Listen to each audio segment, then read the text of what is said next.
بسم الله الرحمن الرحيم الحمد لله رب العالمين والصلاة والسلام على أشرف الأنبياء والمرسلين نبينا محمد وعلى آله وصحبه أجمعين أما بعد.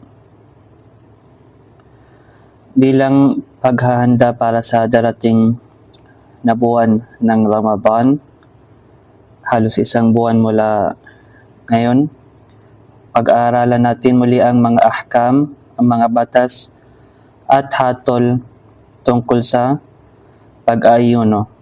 At ito ang unang klase sa araw ng 28th ng Rajab sa taong 1447 Ba'd al-Hijra na naayon sa 17th ng January sa 2026.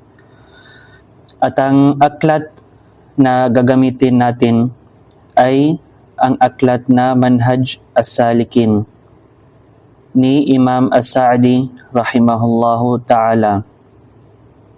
Dahil maikli lamang ito at dito ay matatalakay ang mga pinakamahalagang bagay na kailangan nating malaman pagdating sa fiqh.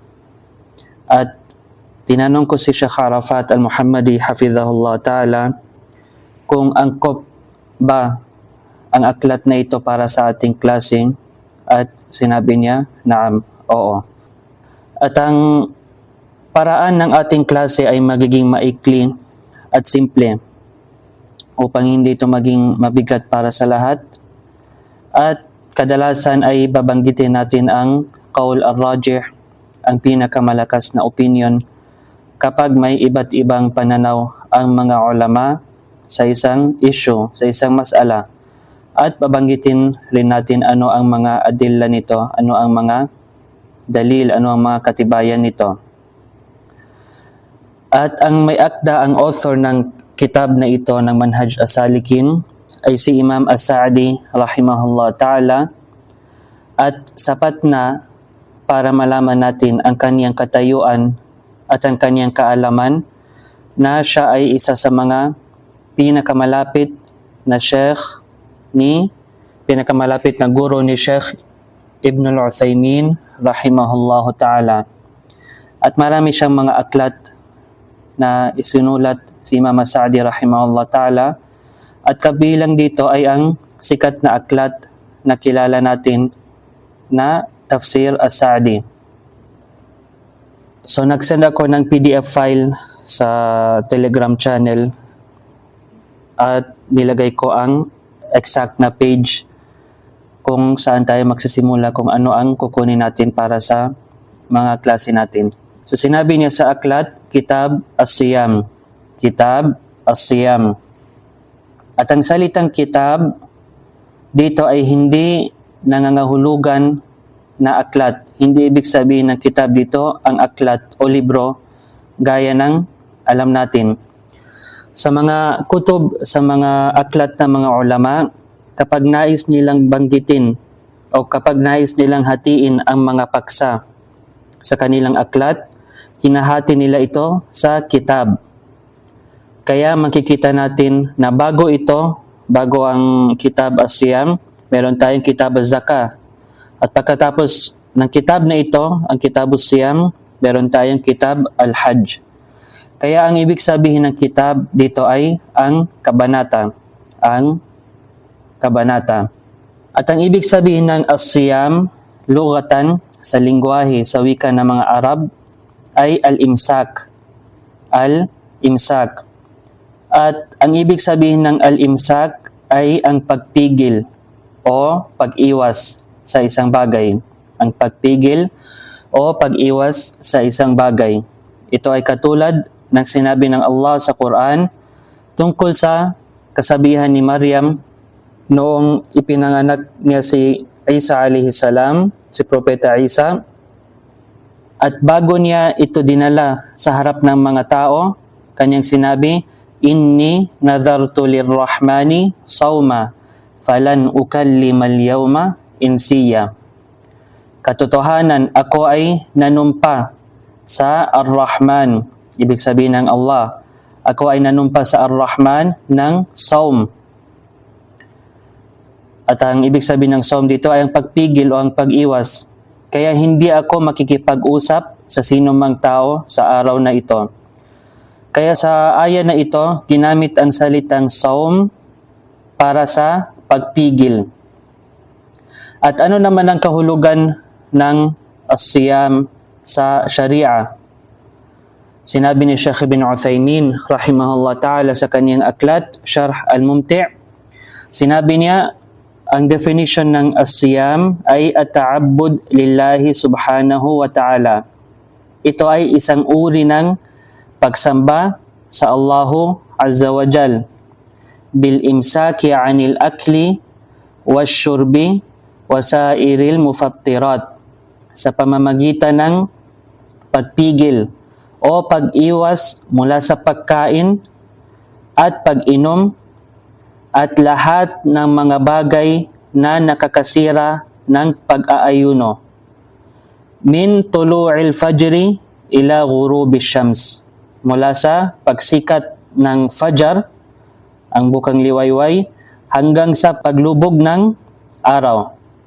Ulitin natin, ang as-sawm, istilahan, ito ay pagsamba sa Allah sa pamamagitan ng pagpigil o pag-iwas mula sa pagkain, sa pag-inom, at lahat ng mga bagay na nakakasira ng pag-aayuno ng isang tao mula sa pagsikat ng fajar hanggang sa paglubog ng araw, ibig sabihin hanggang sa maghrib. At may ilan sa mga Muslim na sila ay nakakamali minsan kapag sinasabi nila sa mga hindi Muslim tungkol sa pag-aayuno, sinasabi nila, nag-aayuno kami mula sa pagsikat ng araw hanggang sa paglubog ng araw, mula sa sunrise hanggang sa sunset. At ito ay mali. Dahil ang siyam, ang pag-aayuno ay nagsisimula sa pagsikat ng fajar. Hindi sa pagsikat ng araw, hindi sa sunrise, kundi sa fajar. At paano natin malaman ang oras ng fajar? Ito ay kapag nagsisimula ng lumitaw ang liwanag sa langit at makikita ng malinaw ang paghahati ng kadiliman at ng liwanag. At nag-post ako sa Telegram channel ng picture ng fajar para may idea tayo ano ang itsura niya. Kaya sinabi niya, Kitabus Siyam. Ibig sabihin, ang kabanata ng pag-aayuno.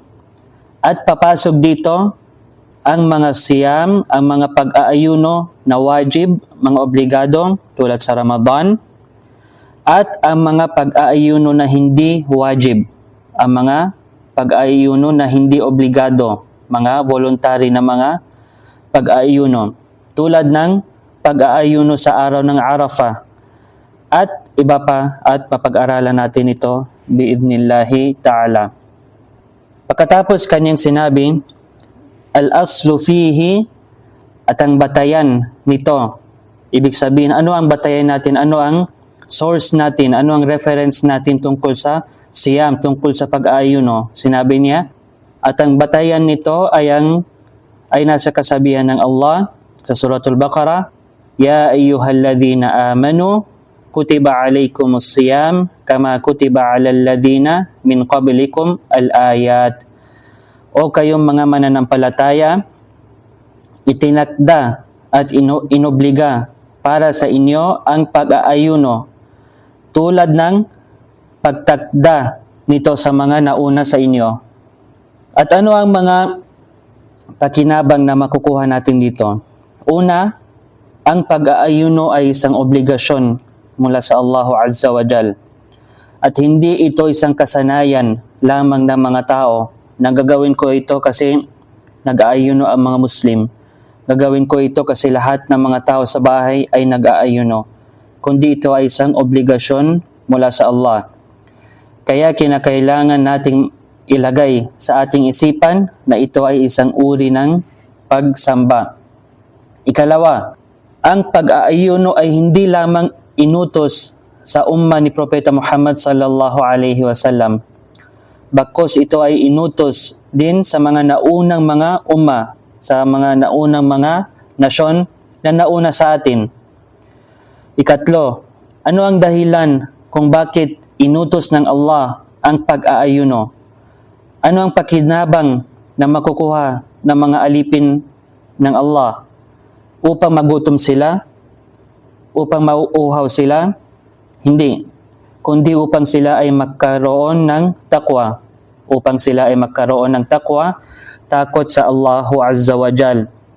Dahil sa kaniyang kasabihan, sa katapusan ng aya na ito na hindi natin makita sa aklat, sinabi ng Allah, la'allakum tattaqun, upang kayo ay magkaroon ng taqwa, ng takot sa Allah.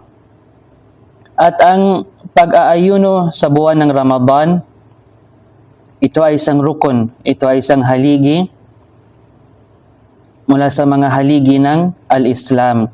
At ano ang dalil natin dito? Anong katibayan natin dito? Isinalaysay ni na Imam al-Bukhari at Imam Muslim sa kanilang sahih mula sa hadith ni Ibn Umar radiyallahu anhuma na sinabi ng propeta sallallahu alaihi wasallam, bunyal islamu ala khamsin, ipinatayo ang Islam sa 5. Shahadati an la ilaha illallah, ang pagsaksi na walang ibang Diyos na karapat dapat sambahin maliban sa Allah, wa anna Muhammadan Rasulullah, at si Muhammad ay sugo ng Allah, wa iqamis sala, at ang pagtayo ng sala, wa ita'iz zaka, at ang pagbibigay ng zaka, wa sawmi Ramadan, ang pag-aayuno sa Ramadan, wa hajjil bait, at ang pagsagawa ng hajj sa bahay, ibig sabihin sa bahay ng Allah, ibig sabihin sa Kaaba sa Makkah. So ito ang katibayan natin, ito ang dalil natin tungkol sa Arkanul Khamsa, tungkol sa 5 haligi ng al-Islam. At kabilang dito ang binanggit na ang pag-aayuno sa buwan ng Ramadan. Pagkatapos, sinabi ni Imam Sa'di rahimahullah ta'ala, binanggit niya kung kanino obligado ang pag-aayuno. At binanggit niya sa aklat ang 5. Sinabi niya, wa yajibu siyam Ramadan ala kulli muslimin. At obligado ang pag-aayuno sa Ramadan sa bawat, ang unang grupo ay ang mga Muslim. Ikalawa, baligh, kapag umabot sa edad ng pagbibinata at pagdadalaga. Ikatlo, aqil, ang isang taong may tamang pag-iisip. Ang ikaapat, qadirin ala sawm, may kakayahan siya upang mag-ayuno.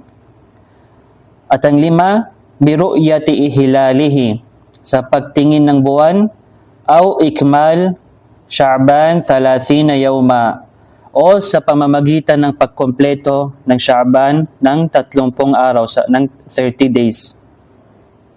Ano ang makukuha natin dito? Makukuha natin na ang pag-aayuno sa buwan ng Ramadan ay isang obligasyon. Ngunit may mga grupo ng mga tao na hindi obligado sa kanila ang pag-aayuno. Hanggang sa umabot sa punto na may mga grupo ng mga tao na haram sa kanila, bawal sa kanila mag-ayuno. At bidnillah makukuha natin ito sa ating klase. So, ang una sinabi niya ay Muslim. Dapat ang isang tao ay isang Muslim. Ibig sabihin, kinakailangan na siya ay isang Muslim. Ang tanong, paano kung mag-aayuno ang isang hindi Muslim? Ang isang taong hindi Muslim, mag-aayuno siya. Kahit pa mag-ayuno sila ng buong buhay nila, hindi ito tatanggapin ng Allah subhanahu wa ta'ala. At ano ang dalil natin, ano ang katibayan natin na hindi ito tatanggapin ng Allah? Ito ay dahil sa sinabi ng Allah, la in ashrakta la yahbatanna amaluk wa la takunanna minal khasirin. Kung ikaw ay gagawa ng shirk, magiging walang saysay ang iyong mga gawain at ikaw ay mapapabilang sa mga talunan. So ito ang dalil natin na ang isang kafir, ang isang taong hindi Muslim, kahit gagawa siya ng lahat ng mga ibada, ngunit hindi siya pumasok sa al-Islam, hindi ito tatanggapin ng Allah mula sa kanya dahil sa kanyang kufur at shirk. At ang ikalawang condition ay baligh, ang isang taong umabot sa edad ng bulugh.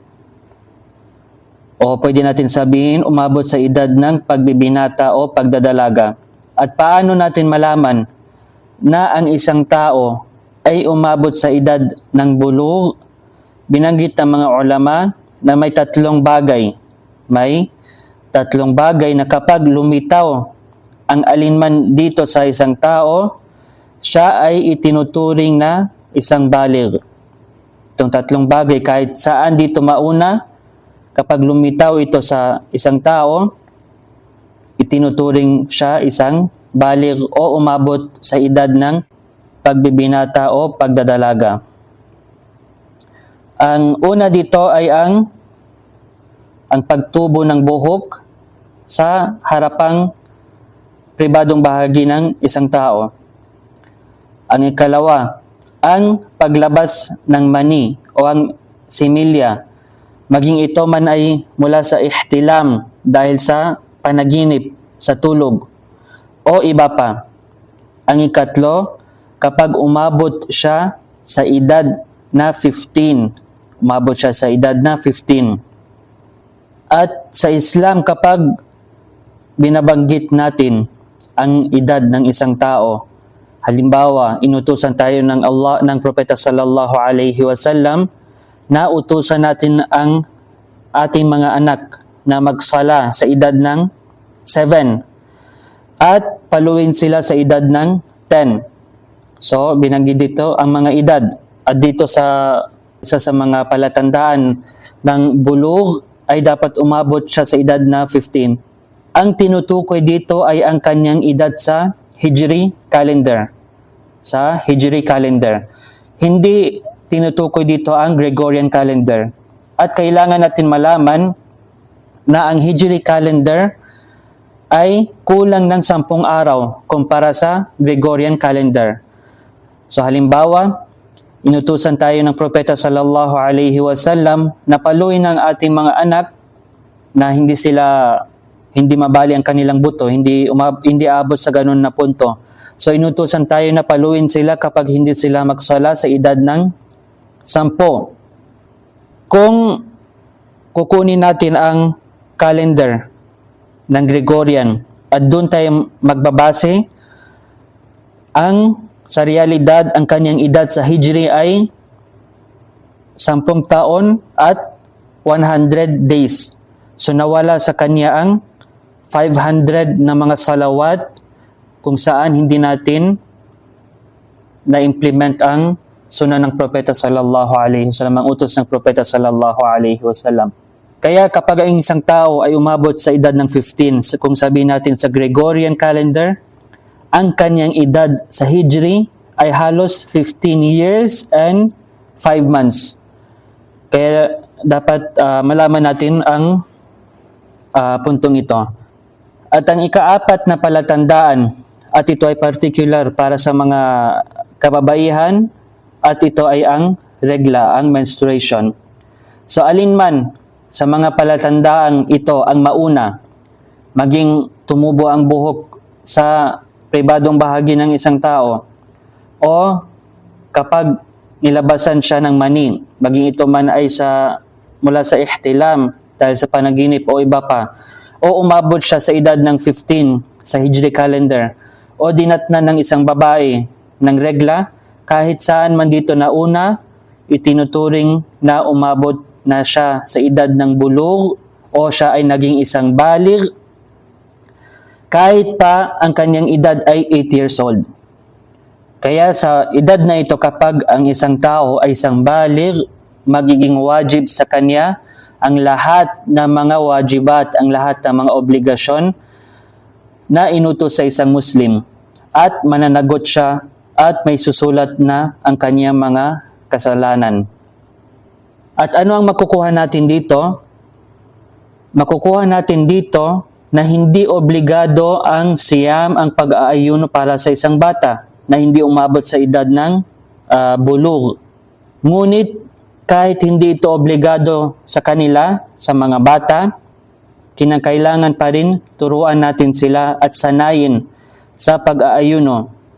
At ganito ang ginagawa ng mga sahaba, ang mga kasamahan ng propeta sallallahu alaihi wasallam. At ano ang dalil natin? Ito ay ang hadith sa Sahih al-Bukhari at Sahih Muslim mula kay Rubai' bint Muawwidh radiyallahu anha. Sinabi niya sa mahabang hadith, at mula dito sinabi niya, "Fakunna nasumuhu ba'd," kaya nag-aayuno kami pagkatapos, "wa nusawwim sibyanana," at pinapaayuno namin ang aming mga anak, inuutusan namin sila na mag-ayuno.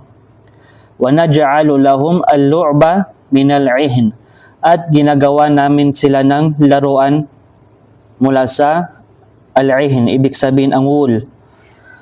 At sa salaysay ni Imam Muslim sa kanyang sahih, sinabi niya, "Wa nasna'u lahum al-lu'bata min al-'ihn," at ginagawa namin sila ng laruan mula sa wool, "fanadhhabu bihi ma'ana," at dinadala namin itong laruan na ito kasama namin.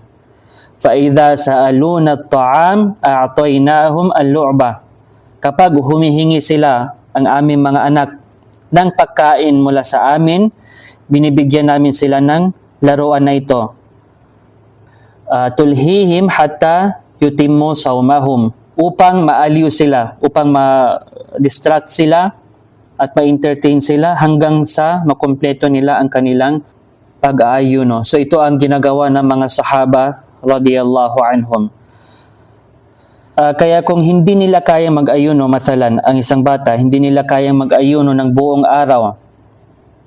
Kung hindi kaya ng isang bata na mag-ayuno ng buong araw, kahit kalahating araw lamang, sabihin natin mula sa Fajr hanggang sa Dhuhr, o mula sa Dhuhr hanggang sa Maghrib, o maaari natin silang utusan na mag-ayuno ng isang araw, at sa susunod na araw hindi sila aayuno, upang masanay sila. Ngunit kapag sila ay naging baligh na, umabot sila sa edad ng bulugh, kahit na ang kanilang edad ay 7 or 8, kinakailangan na nilang mag-ayuno ng buong araw at ng buong Ramadan. At ang ikatlong condition ay aqil.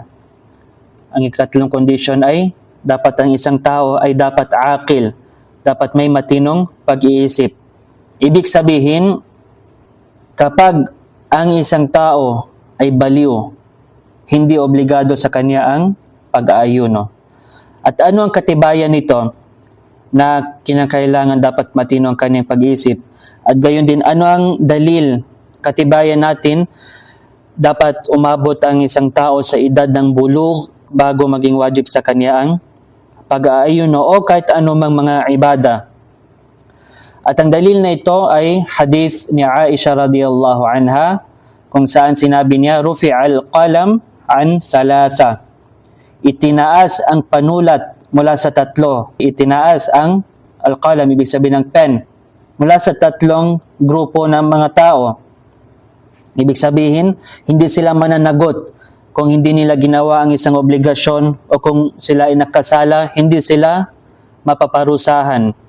Ang una dito, anin naimi hatta yastayqidh, mula sa isang taong natutulog hanggang siya ay magising. Ang ikalawa, anis sabi hatta yahtalim, mula sa isang bata hanggang hatta yahtalim, ibig sabihin hanggang umabot siya sa edad ng binata o pagdadalaga, hanggang sa siya ay maging isang baligh. Wa anil majnuni hatta yaqil, at mula sa isang taong baliw hanggang sa bumalik ang kaniyang katinuan, ang kaniyang tamang pag-iisip. At ang tatlong condition na ito, ang Islam, ang bulugh, dapat umabot siya sa edad ng pagbibinata o pagdadalaga, at ang tamang pag-iisip, makikita natin ito, ang tatlong condition na ito, halos sa lahat ng mga uri ng pagsamba, maging ito man ay sala, maging ito man ay sa zakah, maging ito man ay sa siyam, sa hajj, at lahat ng mga ibadah, halos lahat makikita natin ang tatlong kondisyon na ito. At binanggit ng mga ulama ang ijma'. Ibig sabihin, pinagkaisahan ng mga ulama ang tatlong kondisyon na ito para sa isang taong para sa pag-aayuno. Pagkatapos sinabi niya, qadirun ala as-sawm.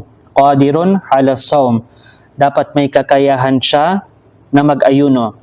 At ano ang dalil natin dito? Ang katibayan natin dito, ito ang aya kung saan sinabi ng Allah subhanahu wa ta'ala, la yukallifullahu nafsan illa wus'aha.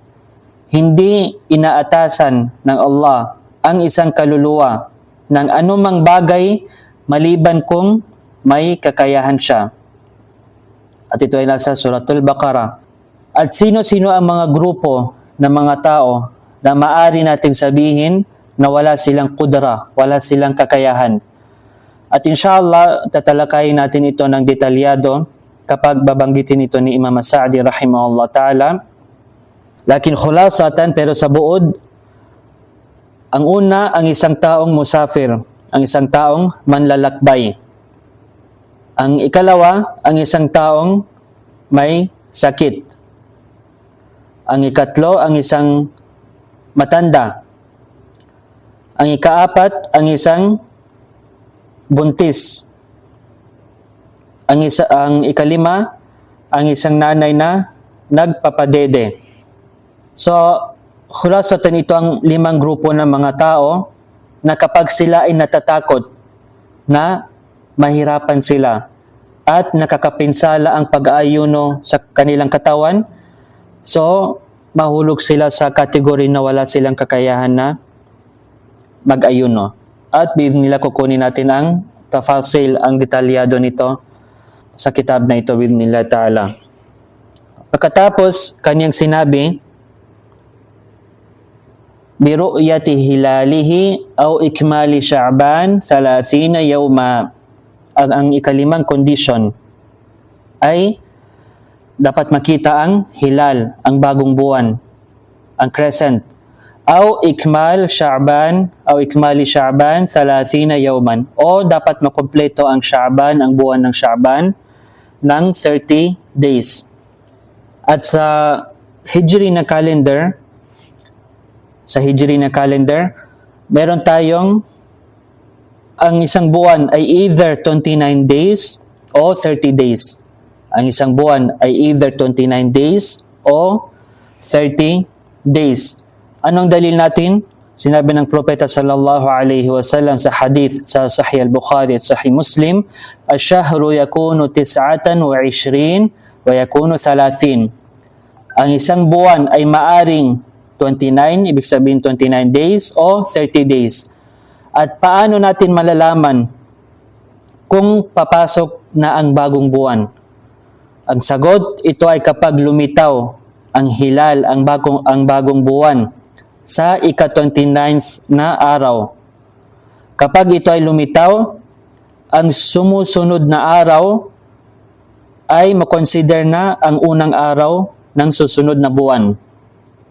At kapag hindi lumitaw ang hilal, kapag hindi lumitaw ang bagong buwan sa ika-29th na day, ituturing natin ang sumusunod na araw bilang ika-30 na araw, at ang kasunod nito ay ang pagkatapos ng 30th day ng araw ng buwan na yon, ang kasunod na araw na ito ay ang unang araw ng bagong buwan. So anong ibig sabihin nito? Ibig sabihin, nagiging obligado lamang ang pag-aayuno sa Ramadan kapag nakita ang buwan. Kapag hindi ito nakita, kinukompleto natin ang buwan ng Sha'ban na 30 days. At ang Sha'ban, ito ang buwan bago ang Ramadan. Meron tayong Sha'ban, pagkatapos Ramadan, pagkatapos Shawwal.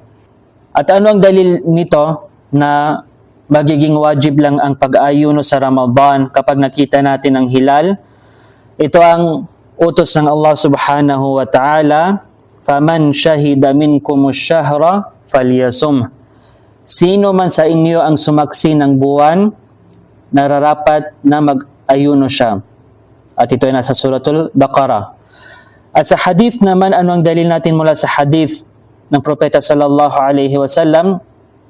Ito, binanggit ito mismo ni Imam Sa'di rahimahullah ta'ala, at mayroon tayong marami pang ibang hadith, ngunit sapat na ang mga ahadith na binanggit ni Imam Sa'di rahimahullah ta'ala.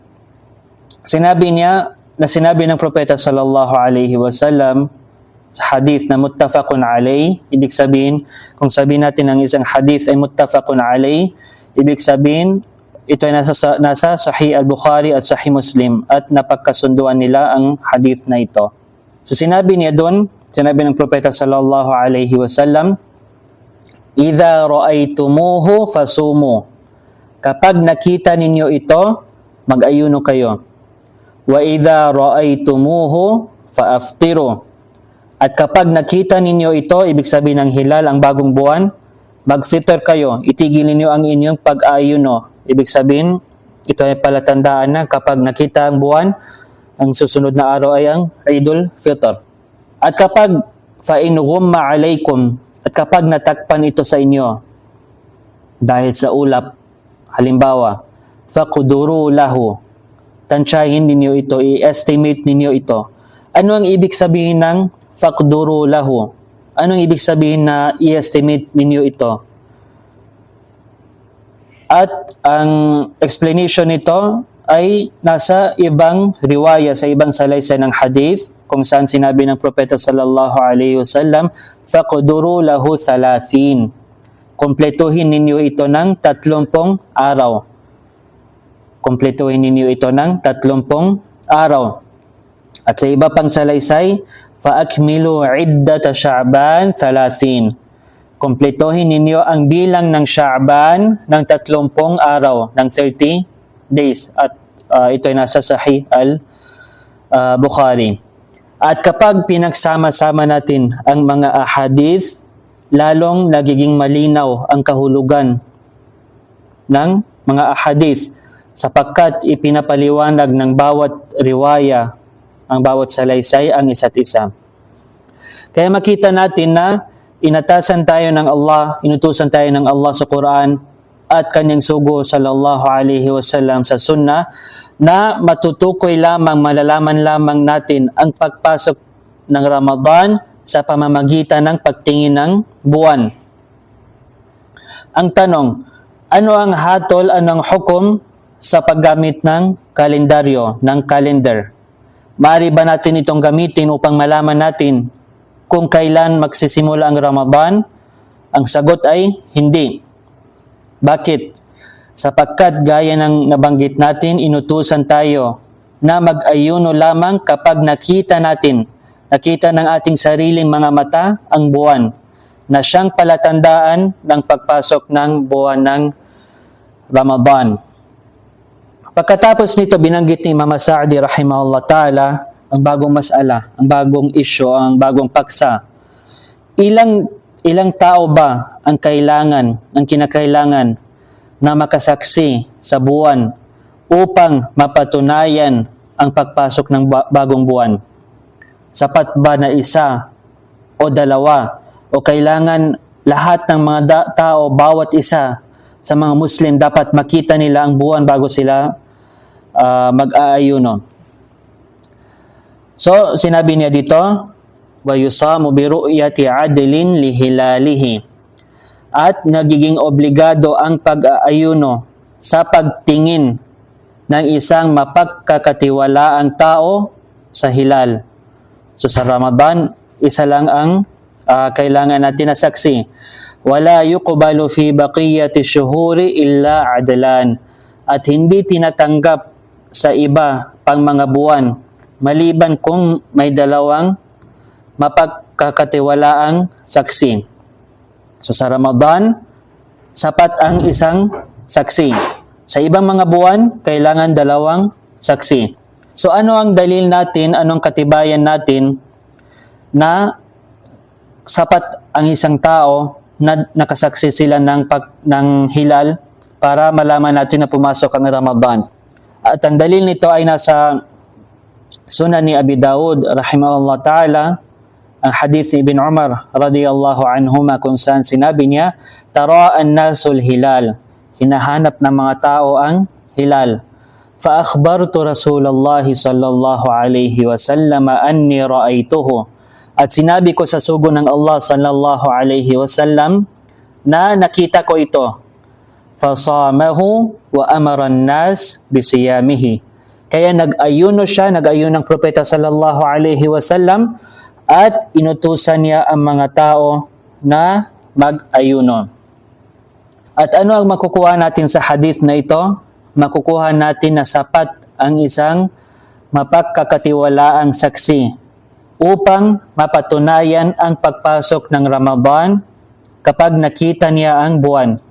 Sapagkat hindi tinanong ng propeta sallallahu alaihi wasallam si Ibn Umar radiyallahu anhuma kung may kasama ka bang ibang saksi. Tinanggap niya ang kanyang pagsaksi, ang kanyang testimony, at ang propeta sallallahu alaihi wasallam mismo nag-ayuno siya kinabukasan at inutusan niya ang mga tao na mag-ayuno sila. Ngunit sa paglabas ng buwan ng Ramadan o sa pagpasok ng buwan ng Shawwal o upang malaman natin ang Eidul Fitr at iba pang mga buwan, kinakailangan natin ng dalawang saksi. At anong dalil dito? Ito ay dahil sa hadith na isinalaysay ni Abu Dawud kung saan sinabi, "Ikhtalafa an-nasu fi akhiri yawmin min Ramadan." Nagkaroon ng pagkakaiba ang mga tao tungkol sa huling araw ng Ramadan. فَقَدِمَ أَعْرَابِيًّا فَشَهِدَ عِنْدَ النَّبِيِّ صلى الله عليه وسلم بِاللَّهِ. Kaya may dalawang Bedouin, Arabi, na dumating at sumaksi sa propeta sallallahu alaihi wasallam sa pangalan ng Allah, la ahalla al-hilalu amsa ashiyatan, na nakita nila ang buwan nung nakaraang gabi. Fa amara Rasulullah sallallahu alaihi wasallam an-nasa an yuftiru, kaya inutusan niya ang mga tao na magfitr, itigil nila ang kanilang pag-aayuno, wa an yaghdu ila musallahum, at pumunta sa kanilang mga musalla kung saan magsala para sa Eid. At nakasundo ang apat na madhab sa usaping ito, at ito rin ang opinion ng karamihan ng mga ulama. At tulad ng ating natalakay tungkol sa pagpasok ng buwan ng Ramadan, ganito rin ang hatol sa pagpasok ng buwan ng Shawwal, na ang Ramadan ay maaring 29 na araw o ito ay maaring 30 na araw. Kapag hindi natin nakita ang buwan sa ika-29 na araw, kinakailangan na ikumpleto natin ang Ramadan ng 30 days, at ang susunod na araw na ito ay ang unang araw ng Shawwal, which is ito ang Eidul Fitr. At ang tanong, paano kung nakita ang buwan sa isang bansa? Sabi natin halimbawa sa Pilipinas, at hindi ito nakita sa ibang bansa, sabi natin dito sa Saudi Arabia, anong gagawin natin? Kung nakita ng mga Muslim sa isang lugar ang buwan, ang hilal, pero sa ibang lugar hindi nila ito nakita, sapat ba ang pagsaksi ng isang lugar upang sundin ito ng lahat ng mga Muslim sa buong mundo? O may kanya-kanyang pagtingin, may kanya-kanyang ru'ya ang bawat lugar? So, sa usaping ito may dalawang opinion ang mga ulama, at ang pinakamalapit na opinion ay para sa bawat lugar ay may sarili silang ru'ya, may sarili silang pagtingin. At anong dalil natin dito? Ito ay ang hadith ni Quraib radiyallahu anhu sa Sahih Muslim, kung saan siya ay galing sa Sham. Galing siya sa Sham. Kung sabihin natin ang Sham, dati, ang Sham, ito ay kasalukuyan sa lugar ng Lebanon, Syria, Jordan, Philistine, at iba pa mga lugar sa area na ito. So ang tawag dito dati ay Sham. So galing si Quraib mula sa Sham. Sinabi niya na nakita nila ang buwan, ibig sabihin para sa Ramadan, sa gabi ng Biyernes. Nakita nila ang hilal sa Friday. At pagdating niya sa Madina, dahil pumunta siya galing sa Sham papunta sa Madina, sinabi ni Ibn Abbas radiyallahu anhuma na nakita nila ang buwan sa Sabado. So sa Sham, nakita nila ang buwan sa Biyernes, sa Friday. Ngunit sa Madina, nakita nila ito sa Sabado. Kaya sinabi ni Quraib radiyallahu anhu, awala taktafi. Shakka Yahya bin Yahya, ahad ruwat al-hadith, fi naktafi o taktafi. Ala kulin, awala naktafi biru'yati Muawiyah wa siyamihi. Sinabi niya, hindi ba sapat ang pagtingin ni Muawiyah bin Abi Sufyan at siya yung pinuno ng Sham sa panahon na yon? Hindi ba sapat ang pagtingin ni Muawiyah at ang kanyang pag-aayuno? Ibig sabihin, kasi kung titignan natin, hindi makalayo ang time zone ng Sham pati Madina. So halos magkaparehas ang oras.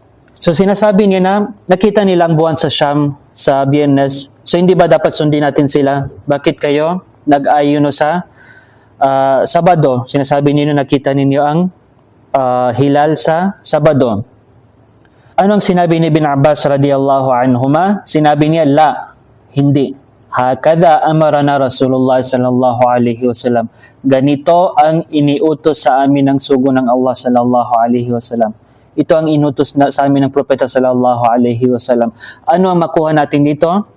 Makuha natin dito na ang hadith na ito ay nagpapahiwatig na para sa bawat bansa o bawat lugar ay may sarili silang ru'ya. May sarili silang pagtingin sa hilal. Tanong, paano kung nakita ng isang tao ang hilal? Ngunit, masalan sabi natin ikaw, nakita mo ang hilal, nakita mo ang bagong buwan, ngunit hindi ito tinanggap mula sa iyo, hindi tinanggap ang iyong pagsaksi. O sabi natin paano kung hindi nakita ang hilal, ang buwan sa Pilipinas, halimbawa, ngunit nakita ito sa Saudi Arabia at iba pang mga lugar, ano ang gagawin natin?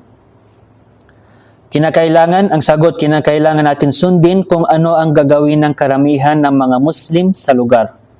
Kinakailangan natin sundin ang gagawin ng mga Muslim sa lugar natin. Kung mag-aayuno sila dahil nakita nila sa Saudi at hindi nakita sa Pinas, sundin natin sila. O sabihin natin, hindi sila mag-ayuno dahil naniniwala sila na sa bawat lugar ay may sarili-sarili silang mga pagtingin sa hilal. So sundin natin sila. So ano ang dalil natin dito na kailangan natin itong gawin? Sinabi ng propeta sallallahu alaihi wasallam sa hadith na isinalaysay ni Abi Huraira na nasa Tirmidhi at Ibn Majah, sinabi niya, as-sawmu yawma tasumun wal fitru yawma tuftirun. Ang pag-aayuno ay kapag kayo ay nag-aayuno. At ang fitr, ibig sabihin ng ang pagtigil ng pag-aayuno o ang Eidul Fitr ay kapag kayo ay tumigil. So ito ay nagpapahiwatig na kinakailangan natin sundin kung ano man ang napagkasunduan ng karamihan ng mga Muslim sa kanyang lugar. At isa sa mga hikmah dito, isa sa mga wisdom dito, ay upang hindi makawatak-watak ang mga Muslim. Gaya ng nakita natin ng karamihan o ang iba sa atin na nangyari sa mga nagdaang mga Ramadan, kung saan nagkaroon ng issue sa pagitan ng mga Muslim kung anong gawin. So, base sa dalil, ito ang gagawin natin. Ang pinakatamang opinion, wallahu a'lam, ay para sa bawat lugar ay may sarili silang ru'ya. At ito ay dahil sa hadith ni Ibn Abbas radiyallahu anhuma. At kahit ito yung panghawakan natin, kung sa lugar natin ay susundin nila ang ru'ya na kung nakita sa ibang bansa ay susundin natin, at nag-ayuno ang lahat ng mga Muslim sa lugar natin, kailangan natin sila sundin dahil may hadith rin tayo tungkol dito. So ito yung mas'ala tungkol sa ru'yatul hilal. At sa susunod natin na klase, kukunin natin ang section kung saan sinabi niya wa yajibu tabyitun niyya li siyamil fard, at kinakailangan na magkaroon ng intention sa bawat gabi para sa mga obligado na pag-aayuno. Hadha wallahu a'lam wa sallallahu ala nabiyyina Muhammadin wa ala alihi wa sahbihi wa sallam. Jazakumullahu khairan ala husni istima'ikum. Assalamu alaikum warahmatullahi wabarakatuh.